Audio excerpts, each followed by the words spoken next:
Hello student, welcome back to learning with Googi. आज हम tally RP9 में एक बहुत ही इंपॉर्टेंट इन्वेंट्री फीचर सीखने वाले हैं। परचेस ऑर्डर और ट्रैकिंग नंबर का यूज और साथ ही डिलीवरी और रिसीव नोट को इनेबल कैसे करना है वो भी सीखेंगे। अगर आप किसी सप्लायर को माल ऑर्डर करते हैं और बाद में उसका रिसीव मेंटेन करना चाहते हैं तो ये फीचर आपके लिए बहुत यूजफुल होता है। तो चलिए बिना टाइम वेस्ट किए शुरू करते हैं। सबसे पहले समझते हैं परचेस ऑर्डर होता क्या है। परचेस ऑर्डर एक डॉक्यूमेंट होता है जो हम सप्लायर को भेजते हैं। इसमें लिखा होता है कौन सा आइटम चाहिए, कितना क्वांटिटी चाहिए, किस रेट पर चाहिए और किस सप्लायर से परचेस करना है। लेकिन परचेस ऑर्डर बनाने से स्टॉक इंक्रीज नहीं होता है। स्टॉक तभी इंक्रीज होगा जब माल रिसीव होगा। तो चलिए पहले इसको इनेबल करते हैं। इसको इनेबल करने के लिए आपको कीबोर्ड से F11 प्रेस करना है। F11 के बाद आना है F2 में। आने के बाद आपको इस ऑप्शन को यस कर देना है जो है इनेबल परचेस ऑर्डर प्रोसेसिंग, इसको यस कर देना है। और फिर आते हैं राइट साइड में इस ऑप्शन को यस करना है use tracking number enable delivery and receive notes, इसको यस कर देंगे। फिर एक्सेप्ट करा देंगे। फिर उसके बाद लेजर बनाएंगे जिस पर्सन से हमें माल खरीदना है। हम बनाते हैं राम का लेजर और इसका अंडर ग्रुप आएगा संडे क्रेडिटर। फिर उसके बाद परचेस का लेजर बनाते हैं। परचेस का अंडर ग्रुप रहेगा परचेस। फिर उसके बाद उस आइटम को हम बनाते हैं जो हम माल ऑर्डर करना चाहते हैं।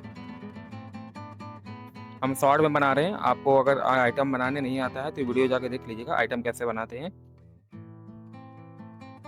2-3 आइटम बना लेते हैं हम, जैसे माउस, कंप्यूटर, कुछ इस प्रकार से।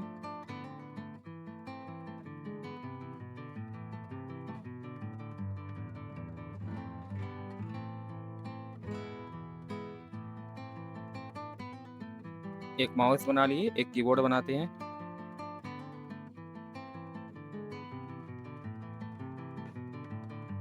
वीडियो को स्किप बिल्कुल मत कीजिएगा, अगर स्किप करेंगे तो हो सकता है आपके लिए प्रॉब्लम हो और बाद में हो सकता है आंसर ना आए। ठीक,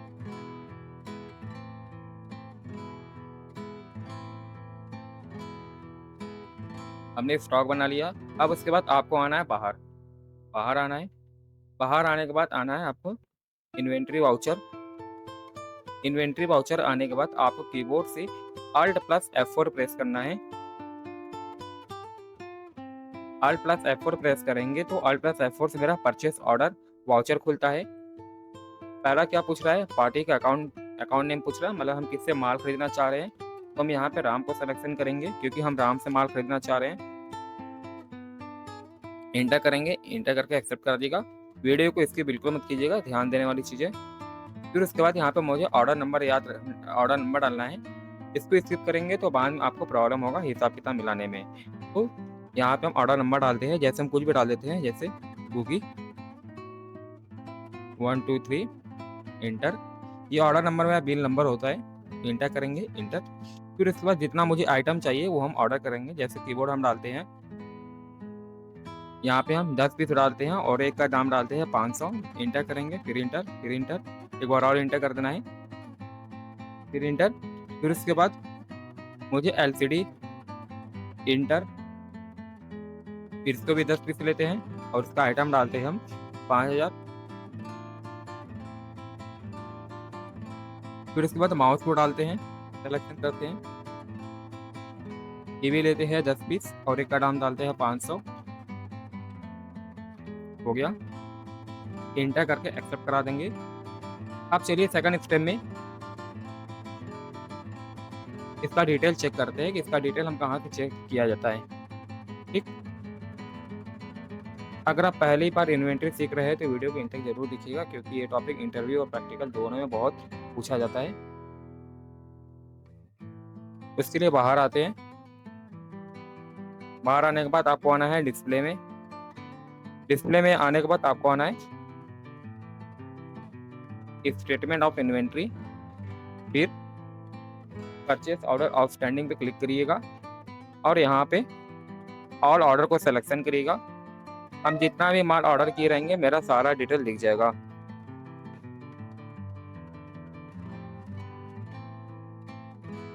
फिर उसके बाद बाहर आते हैं। हमने सामने वालों को माल ऑर्डर किया है और वो मुझे माल भेज दिया, हमने रिसीव कर लिया। तो इसके बाद हम रिसीव नोट्स बनाएंगे,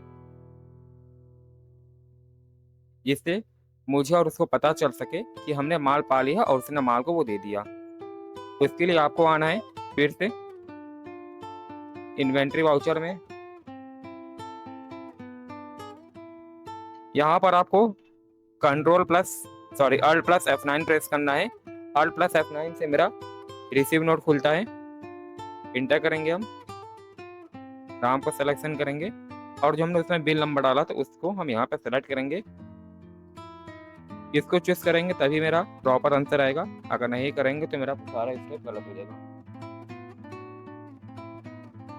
and of list, enter accept करा देंगे। जैसे इंटर करेंगे हमने जो भी माल ऑर्डर किया था वो ऑटोमेटिक इसका रिसीप्ट नोट बन जाएगा। इंटर करके एक्सेप्ट करा देंगे। अब ये सब पूछ रहा है, इसको बस इंटर करते जाना है, ठीक सारे को। ये बिल नंबर पूछ रहा है, क्वांटिटी पूछ रहा है कि आपने उतना ही पाया या नहीं पाया है, ये सब मिलाने के लिए इंटर करके एक्सेप्ट करा देंगे। अब फिर से इसका रिपोर्ट देखते हैं कि मेरा परचेस ऑर्डर में कोई पेंडिंग लगा है कि नहीं। डिस्प्ले में आते हैं, डिस्प्ले में आने के बाद स्टेटमेंट ऑफ इन्वेंट्री, फिर और आएंगे परचेस ऑर्डर आउटस्टैंडिंग और आएंगे और ऑर्डर में। हमने उसमें माल ऑर्डर किया था इसलिए माल दिख रहा था, अब हमने उस चीज़ को रिसीव कर लिया है तो वो चीज़ नहीं दिखेगा, जो मेरा ऑर्डर पेंडिंग में रहेगा वही चीज़ दिखेगा। ये मेरा हो गया।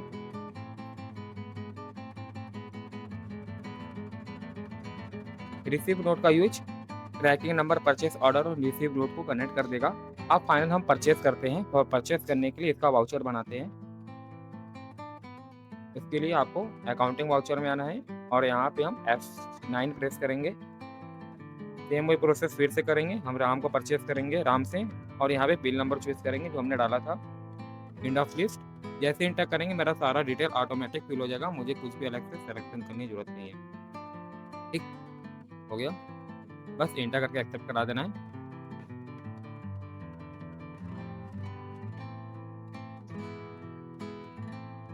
ट्रैकिंग नंबर का ये फायदा होता है कि परचेस ऑर्डर को ट्रैक कर सकते हैं, रिसीव नोट को लिंक कर सकते हैं, परचेस वाउचर ऑटोमेटिक फिल हो जाता है और डेटा एंट्री फास्ट हो जाती है, गलतियाँ कम होती हैं, रिकॉर्ड प्रॉपर मेंटेन होता है। अब आपको अपना स्टॉक चेक करना है तो स्टॉक चेक करने के लिए डिस्प्ले में आएंगे और ये तो पता ही है कैसे स्टॉक देखा जाता है। Statement of inventory books, stock item, जो भी आइटम देखना है वो हम देख लेंगे। ठीक, अब मुझे देखना है कि हमने उनको पैसा कितना देना है, तो इसके लिए आते हैं आपको डिस्प्ले में आना है, बैलेंस शीट में आना है। बैलेंस शीट में ये है मेरा नीचे करेंट लायबिलिटीज, संडे क्रेडिटर, ये बता रहा है कि हमने 60,000 इनसे माल खरीदा है, किससे, राम से। अब चलिए इनको पेमेंट कर देते हैं। पेमेंट करने के लिए बाहर आइए और अकाउंटिंग वाउचर में आएंगे और F5 प्रेस कर देंगे। राम को पैसा दे रहे हैं, कितना दे रहे हैं, 60,000, एंटर कर देंगे और यहाँ से मुझे जिसके भी थ्रू बैंक और चेक के थ्रू पेमेंट करना है बस पेमेंट कर देंगे आप।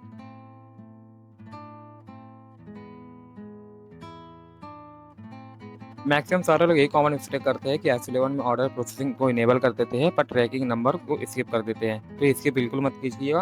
और परचेस ऑर्डर के बिना रिसिप्ट नोट्स नहीं बनेगा और रॉन्ग सप्लायर सेलेक्ट मत करिएगा, जिससे मेरा सारा माल इधर उधर हो जाएगा और आपको पता भी नहीं चलेगा आपने क्या माल ऑर्डर किया था और किससे मिला।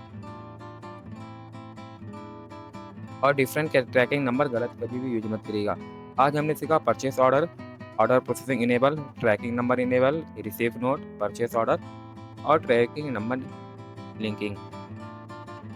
अगर आपको ये वीडियो पसंद आई तो वीडियो को लाइक करें, चैनल रणवीर यूट्यूब को सब्सक्राइब करें, बेल आइकन जरूर दबाएं ताकि टैली RP9 की कंप्लीट प्लेलिस्ट का कोई भी वीडियो मिस ना हो। अगर आपको किसी भी टॉपिक पर डाउट हो तो कमेंट करके ज़रूर बताइए। मिलते हैं नेक्स्ट वीडियो में एक और प्रैक्टिकल टैली टॉपिक के साथ। Thank you.